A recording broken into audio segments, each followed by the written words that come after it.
हे आईस, हे वर्ष तुझं जन्मशताब्दी. तुझ्याविषयी लिहायचं ठरवलं. तू वजे फॅमिलीचा वटवृक्ष लावला. तो आता खूप मोठा झाला. झाडाला दिलेलं पाणी मुळापर्यंत झिरपत जातं. तसे संस्कार तू आम्हाला दिले. ते संस्कार नातवंड पतवंडांपर्यंत पोचले असे मी म्हणेन.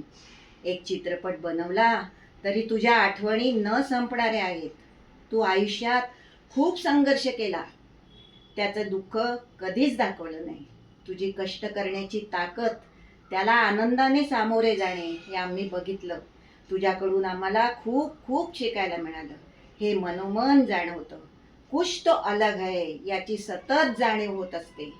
एक किस्सा सांगते. नागपूरच्या घरात, कॉटन मार्केटच्या घरामध्ये मी 5वीत होते.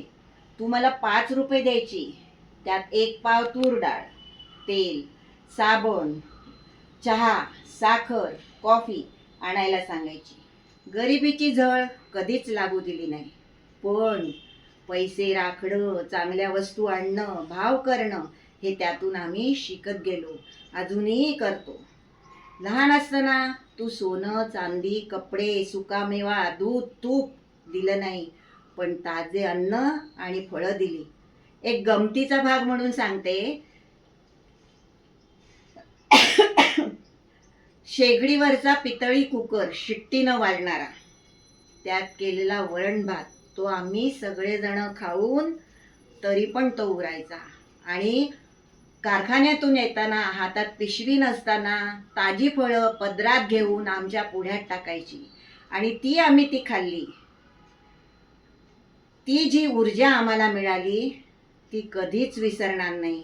खूप आठवणी आहेत, पण अश्रू अनावर होतात.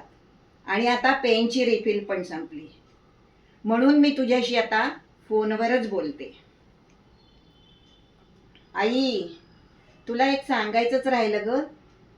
आता काळ खूप बदलला आहे. मोबाईलचा जमाना आलाय. प्रत्येक जण आपल्या विश्वात असतं. पूर्वीचे सोन्याचे दिवस गेले. आता ते दिवस परत येणे नाही. त्या दिवसाची आठवण काढून आमचं म्हातारपण आम्ही जगतोय. तू मुलांसाठी घर सोडलं. तुझे आशीर्वाद सदैव आमच्या पाठीशी आहेत. सगळे सुस्थितीत आहोत. तुझ्या सुवर्ण महोत्सवी वर्षानिमित्त तुला छोटीकडून शब्दरूपी सुवर्ण पुष्पांजली अर्पण करते. तू जिथे आहे तिथे तुला साष्टांग नमस्कार. तुझी छोटी.